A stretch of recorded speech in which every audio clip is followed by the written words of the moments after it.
Good morning traders. So market వచ్చేసి ఈరోజు around 120 points gap అవుతుందండి. సో నేను మనం చెప్పుకున్నట్టు మార్కెట్లో 750 బ్రేక్అవుట్ అయితే మాత్రమే మనం మార్కెట్లో రీట్రేస్మెంట్లో బై చేస్తాము. లేదు మార్కెట్ మళ్ళీ క్లోజింగ్ ప్రైస్ బ్రేక్ డౌన్ అయిందంటే మార్కెట్లో సెల్లింగ్ ఉంటుంది. సో మార్కెట్ ఆల్మోస్ట్ వెళ్ళిపోతూనే ఉంది. సో మార్కెట్లో ఎక్కువ రిట్రేస్మెంట్ అయ్యేటట్టు లేదండి, ఎందుకంటే గ్యాప్ అయిన తర్వాత మార్కెట్లో బయర్స్కి ఎంట్రీ ఛాన్స్ ఇవ్వకుండా వెళ్ళే ఛాన్స్ ఉంటుంది. సో మార్కెట్లో కరెక్ట్గా ఓపెన్ లో పడింది అనుకుంటాను, అలాగే మార్కెట్ వెళ్ళిపోతుంది. సో మనం ఇక్కడ ఎక్కువ వెయిట్ చేయకుండా మార్కెట్లో ఎంట్రీ తీసుకుంటానండి. మార్కెట్ ఎక్కువ రిట్రేస్మెంట్ అయినా కానీ మనకు పెద్ద లాస్ ఏం కాదు. నిఫ్టీలో కూడా రిట్రేస్మెంట్ అవుతుందండి, ఎందుకంటే ఒక్కోసారి మార్కెట్ ఫాస్ట్గా వెళ్ళిపోద్దండి, మనకు ఛాన్స్ ఇవ్వదు.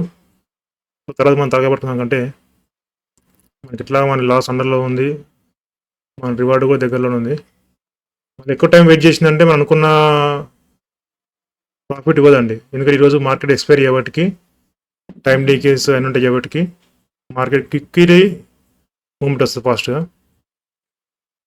సో 48,700 ఇస్ బెస్ట్ అండి. మరి నియర్గా తీసుకున్నా మనకు ఎక్కువ మూమెంట్ రాదు, ఎంట్రీ అవుతాను ఇక్కడ. ఒకవేళ ఈ క్యాండిల్ రిజెక్ట్ అయిందంటే మార్కెట్ మనకు కిందకు వచ్చే ఛాన్స్ ఉంటుంది, రిజెక్ట్ కాలేజే వాటికి మార్కెట్ మనకు అప్సైడ్ వెళ్ళే ఛాన్స్ ఎక్కువ ఉంటుందండి. సో 960 మనం చెప్పుకున్న టార్గెట్, నా స్టాప్లో వచ్చేసి 48,700. Let's see.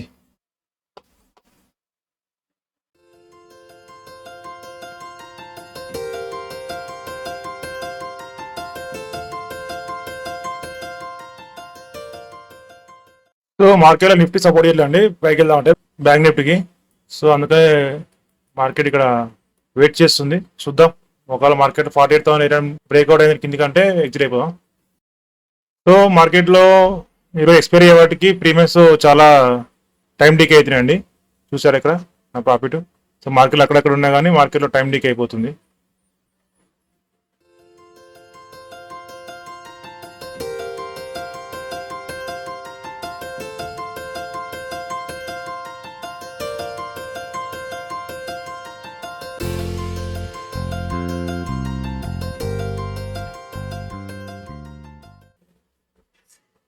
సో మార్కెట్లో మనం అనుకున్న రీచ్ అయిందండి, 950 అనుకున్నాము. సో ఒకవేళ మార్కెట్ రివర్స్ అయ్యి కాస్ట్ టు కాస్ట్ ఎగ్జిట్ అవుతాను. సో మార్కెట్లో నా టార్గెట్ రీచ్ అయిందండి, సో నా ప్రాఫిట్ రీచ్ అయింది. సో జస్ట్ వెయిట్ చేస్తున్నాను, ఈరోజు ఎక్స్పైరీ కదా, ఏమన్నా మూమెంట్ అప్సైడ్ ఉండొచ్చు వెయిట్ చేస్తున్నాను. ఎందుకంటే మార్కెట్లో ఎవరికి బై చేశారో వాళ్ళందరూ ఎక్సైట్ అయిన తర్వాత మార్కెట్ మూమెంట్ వచ్చేసింది. సో ఈ ఫాస్ట్ మూమెంట్లో ఎవరు బై చేసినకపోవచ్చుండొచ్చు. సో 49,000 బ్రేక్ అయ్యే ఛాన్స్ ఉంది, లేదంటే నేను ఇంకొక 2,000 రిస్క్ తీసుకోగలుగుతాను. నేను ఎక్కువ రిస్క్ అవసరం లేండి మార్కెట్లో, మార్కెట్ రిజెక్ట్ అయింది ఇక్కడ. సో ఎగ్జిట్ అవ్వడం బెటర్. సో ఇలాంటప్పుడు ఏమైందంటే మన మార్కెట్లో ఎక్కువ ఆశపడితే ఇలా ప్రాఫిట్ తగ్గుతుంది అనమాట మన దీంట్లో. సో నిఫ్టీ సపోర్ట్ చేస్తే మనకు మంచిగా వచ్చేది, కానీ సపోర్ట్ చేయట్లేదు. సో ఎగ్జిట్ అయిపోయానండి మార్కెట్ నుంచి. చూసారా 7,000 ప్రాఫిట్ నుంచి 2,000కి ఎలా వచ్చిందో. సో మార్కెట్లో ప్రాఫిట్ బుక్ చేసుకుని టైం కూడా ఇవ్వలేండి. సో నా టార్గెట్ ఇచ్చిన తర్వాతకి సడన్గా రివర్స్ అయింది. సో నేను అనుకున్న ప్రాఫిట్ కంటే మార్కెట్ ఇంకా తక్కువనే ఇచ్చింది నాకు. సో ఏమైనా రూల్ అండి. సో మార్కెట్ నుంచి ఎగ్జిట్ అయిన తర్వాతకి ఇంకేం మాట్లాడకూడదు. సో నేనేమనుకున్నా అంటే మార్కెట్లో ఏది బై చేశాను మార్కెట్లో ఎగ్జిట్ అయిన తర్వాతకి మార్కెట్ అప్సైడ్ మూమెంట్ ఇచ్చింది కదా, సో కంటిన్యూగా అప్సైడ్ ఉంటాను అని చెప్పాను. 49,000 బ్రేక్ అవుద్దాం అనుకున్నాను, ఎందుకంటే ఎవరి దగ్గర సెల్లర్స్ ఉన్నారో 49,000 ఎబో ఎస్ఎల్స్ ఉంటాయి వాటికి వాళ్ళు ఎగ్జిట్ చేసే మార్కెట్ మళ్ళీ ఫాలో అవుదాం అనుకున్నాను. సో దానికి ముందే ఫాలో ఉంది.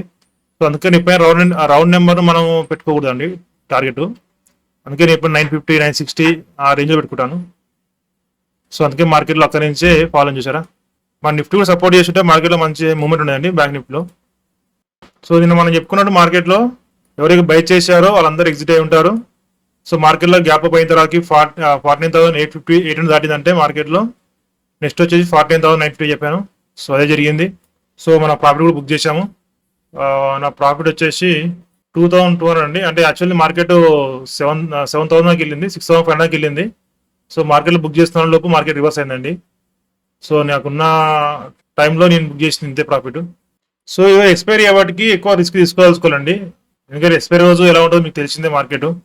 సో అందుకని నేను ఎగ్జిట్ అయిపోయాను, లేదంటే మార్కెట్లో ఇంకొంచెం ఉండటని. సో ఎవరైతే మనకి మార్నింగ్ ఫస్ట్ బై చేసామో, ఫస్ట్ థర్డ్ క్యాన్లు బై చేశానండి. మార్కెట్లో కంటిన్యూ అప్ సైడ్ వెళ్తాను అనుకున్నాను.